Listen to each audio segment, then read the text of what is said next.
વિદ્યાર્થી મિત્રો, આજે 3.2 પછીની થિયરી એટલે કે નવો ટોપિક આવે છે. ધ્યાન રાખજો, પરિવર્ત શ્રેણિક. હવે પરિવર્ત શ્રેણિક જેને કહેવાય ટ્રાન્સપોઝ ઓફ અ મેટ્રિક્સ, જેને કહેવાય transpose of a matrix, transpose of a matrix. આ શું છે? તો પરિવર્ત શ્રેણિક એટલે કોઈ પણ શ્રેણિકની વાત કરીએ તો m ક્રોસ n શ્રેણિક a બરાબર aij ની બધી જ હાલને અનુરૂપ સ્તંભમાં ફેરવવામાં આવે તો તેવા શ્રેણિકને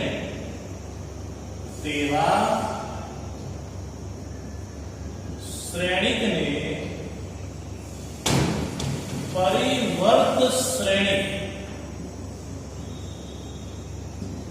કહે છે. એટલે કે જો કોઈ પણ શ્રેણિક તમે લો જેની કક્ષા મહત્વની નથી પણ એની બધી જ હારને અનુરૂપ સ્તંભમાં અથવા બધા જ સ્તંભને અનુરૂપ હારમાં ફેરવવામાં આવે તો એને પરિવર્ત શ્રેણિક કહે છે. એટલે કે ફોર એક્ઝામ્પલ એક જ ઉદાહરણ 1 2 3 4 5 6 7 8 અને 9 જેને સંકેતમાં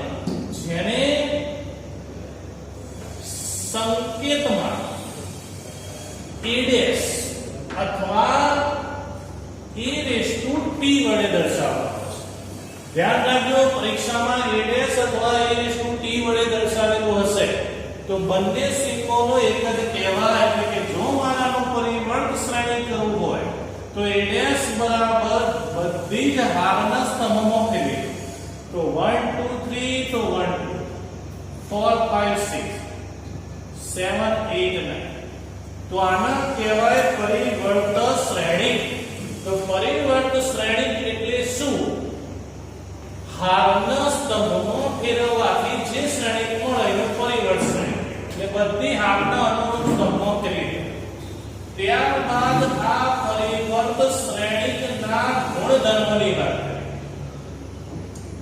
ચલો, પરિવર્ત શ્રેણિકના ગુણધર્મોની વાત કરીએ તો એમાં નંબર 1 પહેલો કે ભાઈ કોઈ પણ પરિવર્ત શ્રેણિક છે એનો ફરીથી હું ટ્રાન્સપોઝિશન કરું તો a' નું જો હું a' કરવાનું આવો તો મને પહેલો જ નિયમ મળે a' અને એનો ડેશ એટલે પોતે પૂરક ઘટના છે. તો આ થઈ ગયો તમારો પરિવર્ત શ્રેણિક. નંબર 2 a + b જો બે શ્રેણિકો લઉં અથવા બાદબાકી તો પ્લસ ઓર માઈનસ બંને માટે અલગ અલગ શ્રેણિક. ચલો, એ જ રીતે નંબર 3 પરિવર્ત શ્રેણિકની અંદર હું ab ગુણાકાર લઉં અને એનો ટ્રાન્સપોઝિશન લઉં તો b a' t થઈ જશે. નંબર 4 કોઈ પણ શ્રેણિકના અચળ વડે ગુણ એનો ડેશ તો જવાબમાં અચળ બહાર નીકળી જાય એટલો ડેશ. તો આ બધાને છે એ પરિવર્ત શ્રેણિકના નિયમો. જ્યાં k belongs to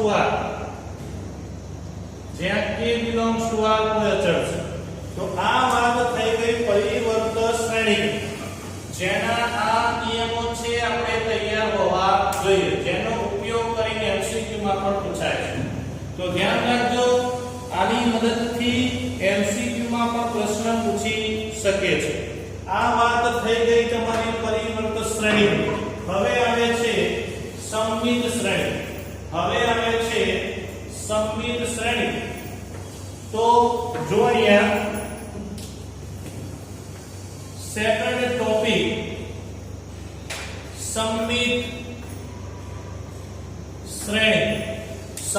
શ્રેણી એટલે જો તો સમમિત શ્રેણી એટલે એવો શ્રેણી કે જે કંઈ તમને આપ્યું હોય ચોરસ શ્રેણી, એટલે કોઈ પણ ચોરસ શ્રેણી A માટે કોઈ પણ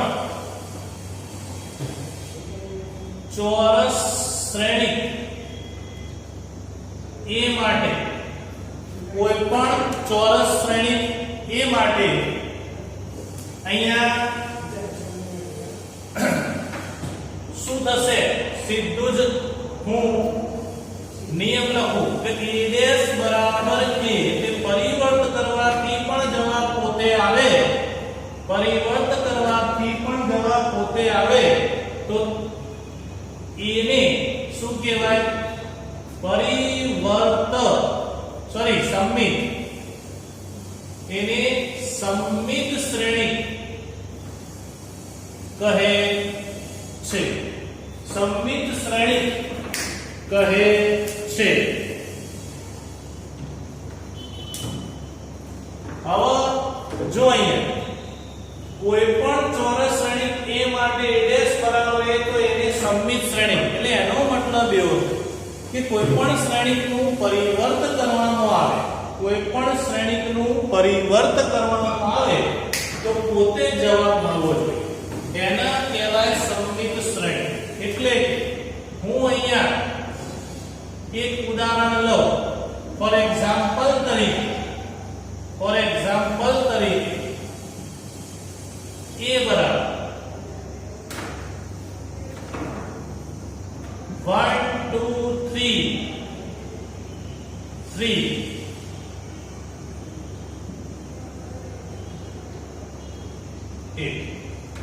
ચલો, તો પ્રશ્ન પૂછ્યો છે કે આ જે શ્રેણી છે એ સંમિત શ્રેણી છે.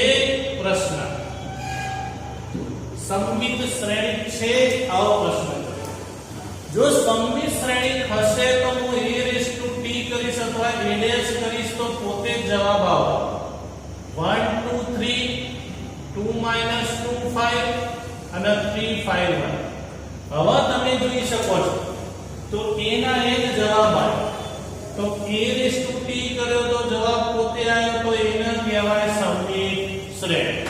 તો હવે વગર ગણતરી, અહીંયા વગર સૂત્ર ચકાસ્યા વગર, સૂત્રની પણ ચકાસણી નથી કરવી, માં સંમિત શ્રેણી જોવો તો એની હિન્ટ સમજી લો, જે એમસીક્યુ માટે તમારા કામમાં આવશે. તો સંમિત શ્રેણી તમારે ચકાસવું હોય તો હવે હું એની હિન્ટ બતાવું છું. અહીંયા ધ્યાન આપજો. પ્રથમ હાર જે કંઈ હોય એ જ પ્રથમ સ્તંભ હોવો જોઈએ. એટલે પ્રથમ હાર અને પ્રથમ સ્તંભ સમાન, પ્રથમ હાર અને પ્રથમ સ્તંભ સમાન હોવો જોઈએ, સમાન હોવો જોઈએ. તો તમારે રકમની અંદર ખાલી આટલું જોવાનું, પ્રથમ હાર અને પ્રથમ સ્તંભ સમાન હોવો જોઈએ. ત્યારબાદ પ્રતિવિકર્ણ, અગ્ર નહીં પ્રતિવિકર્ણ ઘટક, આને અગ્ર કહેવાય, આને પ્રતિ કહેવાય. પ્રતિવિકર્ણ ઘટકો સમાન, પ્રતિવિકર્ણ ઘટકો સમાન હોવા જોઈએ, સમાન હોવા જોઈએ. પતિ તો આ બે જ વસ્તુ તમારે જોવાની. કોઈ પણ શ્રેણીની અંદર પહેલી હાર, પહેલો સ્તંભ અને પ્રતિવિકર્ણ સમાન હોય તો આ બે કોઈ પણ ઘટક તમે લખી શકો છો. તમારી જાતે પણ આવા ઢગલો સંમિત શ્રેણી બનાવી શકો છો. ફોર એક્ઝામ્પલ તરીકે માં સંમિત શ્રેણી બનાવો.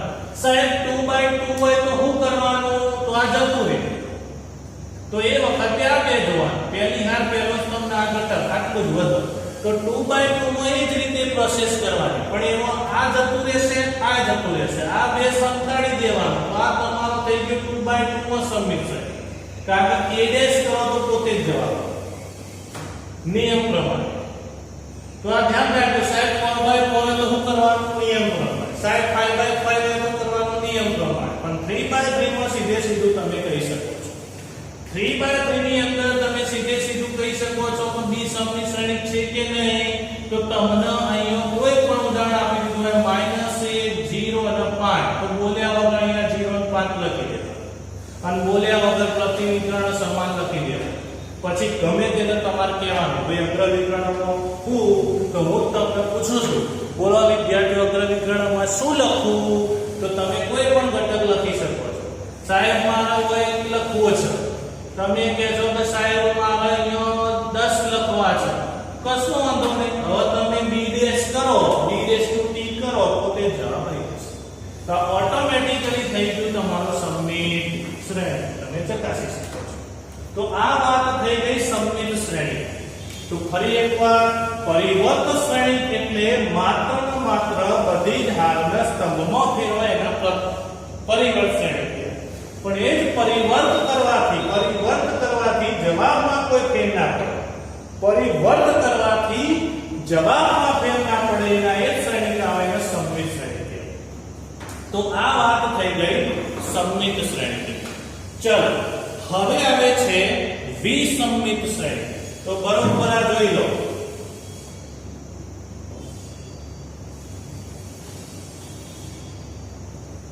ઓકે, તો આ તમારું સમિત શ્રેણી નું કામ પૂરું. હવે આવે છે વિસમિત શ્રેણી. હવે વિસમિત શ્રેણીમાં શું? તો વિસમિત શ્રેણીમાં એના જેવું છે પણ થોડું અલગ. વિસમિત શ્રેણી. તો વિસમિત શ્રેણી એટલે શું? હવે વિસમિત શ્રેણી એટલે શું? તો વિસમિત શ્રેણી એટલે જો કોઈ પણ ચોરસ શ્રેણી, કોઈ પણ ચોરસ શ્રેણી, આમાં પણ ચોરસ જોઈએ શ્રેણી a બરાબર ai છે m ક્રોસ n માટે જો હો ઈડેસ કરવામાં આવે જવાબ વિરોધી મળે. પરિવર્ત કરવાથી જવાબ વિરોધી શ્રેણીક મળે, પરિવર્ત કરવાથી જવાબ -a મળે, a' બરાબર -a મળે. જો આવું થાય તો એને વિસમિત શ્રેણીક કહે છે. તો સાહેબ આનું મારું ઉદાહરણ આપવું છે, કઈ રીતે આપી શકાય? તો વિસમિત શ્રેણીકની અંદર જેમ સમિત શ્રેણીકની અંદર પહેલી હાર અને પહેલો સ્તંભ સમાન હતો, તેવી જ રીતે વિસમિત શ્રેણીકની અંદર વિકર્ણ ઘટક ફિક્સ હોય. તો વિસમિત શ્રેણીકની અંદર વિકર્ણ ઘટક ફિક્સ હોય, 0 0 0 હોવું જ જોઈએ. બધા વિકર્ણ ઘટકોમાં 0 0 આવે એટલે બધા વિસમિત ના થાય. પાછું આ પણ ધ્યાન રાખવાનું. સાહેબ તમે તો કીધું તું બધા 0 0 વિકર્ણ ઘટકોમાં આવે તો કહેવાય વિસમિત. તો બધા ના કે જે બોલું એ ધ્યાન રાખો. વિકર્ણ ઘટકો 0 0 ફિક્સ હોય તો એની સાથે આ પણ હોવું જોઈએ. સમજણ પડી? તો એની સાથે અહીંયા જે કઈ ઘટક હું લખું છું એના એ જ ઘટક અહીંયા લખવાનો, પણ એની નિશાની વિરુદ્ધ. સમજ? જે પ્રથમ હારમાં છે એ જ પ્રથમ સ્તંભમાં હોવું જોઈએ, પણ જે નિશાની અહીંયા છે એની વિરોધી નિશાની અહીંયા હોવી જોઈએ. જ્યારે પ્રતિવિકર્ણ ઘટક પણ પેલાના જેમ સરખા જ હોવા જોઈએ, પણ એ પણ એકબીજાના વિરોધી હોય. પછી સાહેબ અહીંયા જ કેમ માઈનસ લખ્યા, કેમ ના લખાય? તો અહીંયા લખાય -3 અહીં લખો તો અહીંયા 3 રાખો. તો ધ્યાન રાખજો, આ વિસમિત શ્રેણીકની મેં તમને હિન્ટ શીખવાડી. જેમ પેલામાં 2 પોઈન્ટ યાદ રાખ્યા, આમાં પણ 2 પોઈન્ટ. એક વિકર્ણ ઘટક હંમેશા 0 0 હોવું જોઈએ. પ્રથમ હાર અને પ્રથમ સ્તંભના જે બાકીના ઘટકો છે એકબીજાના વિરોધી હોવા જોઈએ, અને પ્રતિવિકર્ણ ઘટકો સમાન અને વિરોધી હોવા જોઈએ. આ 3 પોઈન્ટ ધ્યાન રાખજો ખાસ. પ્રથમ હાર અને પ્રથમ સ્તંભ સમાન પરંતુ વિરોધી, પ્રતિવિકર્ણ પણ સમાન પરંતુ વિરોધી. જો આવું થાય તો તમે a' કરો, જવાબ માઇનસ જ આવશે. ધ્યાનથી જોજો. એડેસ કરું તો 0 5 -7 -5 0 અને -3 7 3 અને 0. સાહેબ અહીં તો જુદું જુદું થઈ ગયું, પણ આમાંથી હું માઈનસ ને બહાર કાઢ્યો તો દરેક ઘટકમાંથી માઈનસ કોમન કાઢી નાખો, માઈનસ કોમન કાઢી નાખો તો બધાની નિશાની બદલાઈ જશે. જોઈ લો, આવી ગયો પોતે તો આપણા સૂત્રનું પાલન થઈ ગયું. એડેસ બરાબર માઈનસ અને એડેસ બરાબર -1 થાય તો એને કહેવાય વિસંમિત શ્રેણી. પણ દાખલો જોઈને સાહેબ મારે તરત MCQ નો જવાબ આપી દેવો છે. દાખલો જોઈને મારે તરત MCQ નો જવાબ આપી દેવો છે. તો દાખલો જોઈને તરત MCQ નો જવાબ કેવી રીતે અપાય? તો એના માટે તમને મેં કીધું એ પ્રમાણે નોટ કે ભાઈ પ્રથમ એટલું જ વિકર્ણ ઘટકો શૂન્ય હોવા જોઈએ. બીજો પોઈન્ટ, વિકર્ણ ઘટકો શૂન્ય હોવા જોઈએ. પ્રથમ હાર અને પ્રથમ સ્તંભ ના ઘટકો સમાન પણ વિરોધી. અને ત્રીજું પ્રતિવિકર્ણ ઘટકો સમાન પણ વિરોધી. આ 3 પોઈન્ટ આની અંદર યાદ રાખવા. તો આ વાત થઈ ગઈ તમારી વિસંમિત શ્રેણી. તો આ વિસંમિત શ્રેણી તમારો થઈ ગયો પૂરો. હવે વિસંમિત શ્રેણી અને સંમિત શ્રેણી પર આધારિત અહીંયા એક નોંધ છે, જે નોંધની અંદર ધ્યાન રાખજો કે કોઈ પણ શ્રેણીને હું બે શ્રેણીકોના સરવાળા બરાબર લખી શકું છું. સરવાળા અને બાદબાકી બરાબર પણ હું લખી શકું છું. તો ધ્યાન રાખજો, કોઈ પણ શ્રેણી x બરાબર કોઈ પણ શ્રેણી પહેલી નોંધ જેમાં કોઈ પણ ચોરસ શ્રેણી a માટે a બરાબર b plus c લખી શકાય.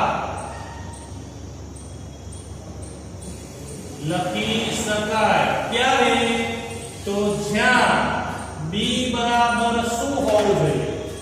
તો b બરાબર a plus a raised to t ભાગ્યા 2. b ની જગ્યાએ શું થવું જોઈએ? a plus a raised to t નું પરિવર્ત ભાગ્યા 2 કરું તો એ કેવો શ્રેણી બની જશે? ઓટોમેટિકલી સંમિત શ્રેણી, જેનો દાખલો પણ પૂછાય છે. જ્યાં b સંમિત શ્રેણી હોય અને c જે છે એ બાદબાકી કરો તો બાદબાકી કરવાથી એ શું બની જવું જોઈએ? વિસંમિત શ્રેણી.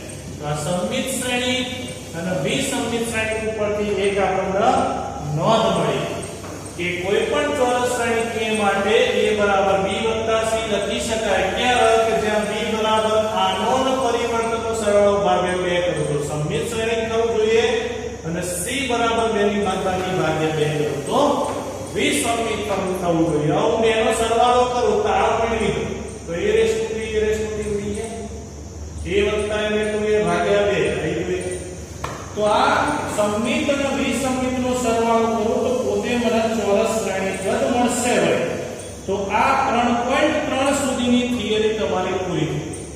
તો આ 3.3 સુધીની થિયરી તમારી પૂરી. અને હવે 3.3 પછીના જે દાખલા આવશે એ આવતીકાલે 3.3 ના જે ઉદાહરણ આવશે એ આવતીકાલે જોઈશું. તો પહેલા આજે સંમિત શ્રેણી, વિસંમિત શ્રેણી, પરિવર્ત શ્રેણી, આજનો આખો દિવસ 24 કલાક તમારા જોડે છે. આટલું પહેલા કમ્પ્લીટ થઈ જવું જોઈએ, પછી જ તમારે દાખલાની વાત. ઓકે, તો પહેલું આટલું સુધી આપણે પહેલું રાખીએ છીએ, જેમાં આ આપણું લેક્ચર પૂરું